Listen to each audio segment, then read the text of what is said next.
As 3 new cases of COVID-19 have been reported in Thailand, it's been clarified that all 3 had previously arrived from Italy.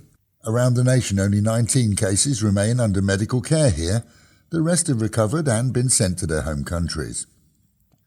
Thai Airways and other carriers are, as of yesterday, requiring a health certificate from travellers before boarding in those countries deemed as high risk for coronavirus. That's South Korea, China, Hong Kong, Macau and Italy. No certificate, no boarding, as it was clarified by the airline that this follows an announcement of new temporary regulations by Thailand's Civil Aviation Authority. And the marine authorities too have applied similar restrictions on arrivals here by sea. Keeping the numbers of cases low around Thailand is a priority for all authorities. And we're told in some countries getting a medical certificate of good health isn't as easy as in others.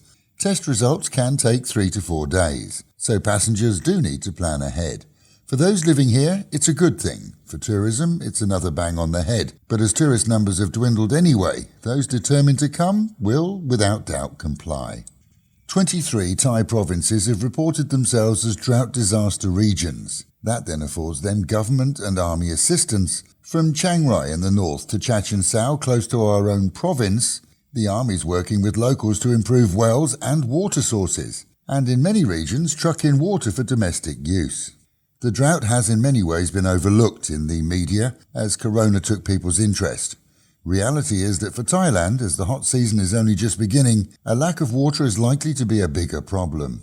Here in Pattaya, the water's flowing from taps, but in many areas is cut off for hours at a time, and when back on is at a lower pressure. And the city's reservoirs, they're close to empty too. Over the past few months, we've been advising listeners to install water storage tanks, which will allow you to collect water when it's on and keep it for when it's off too. Easy to install and not expensive, and if you live in a condo or a studio, buying a plastic bin and keeping it full of water is a good option too. The Met Office is predicting a steep increase in temperatures across the country this week, 41 degrees in some northern regions. Meanwhile, at home and in Pattaya, roadworks continue around the city. Some are new drainage, some are burying cables, and others are installing water supply pipes. Some areas have seen water cut off for quite a while and traffic congested. It's expected that most of the roadworks will be completed within a month or so. Either way, the improvements will be worthwhile once finished.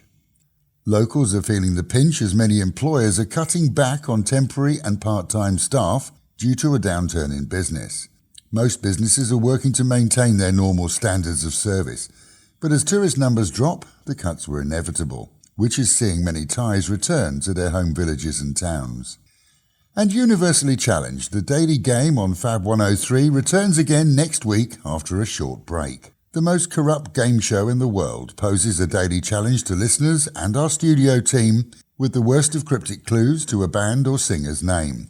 A complete audit has proved that in the past some have cheated, some have been given tip-offs, and others have simply guessed. That will continue.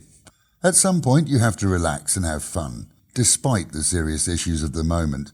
And universally challenged, well, it's videoed and shown on TV too, so we hope you'll join us. And with the Met Office promising highs today of 33, but with the real feel of 38.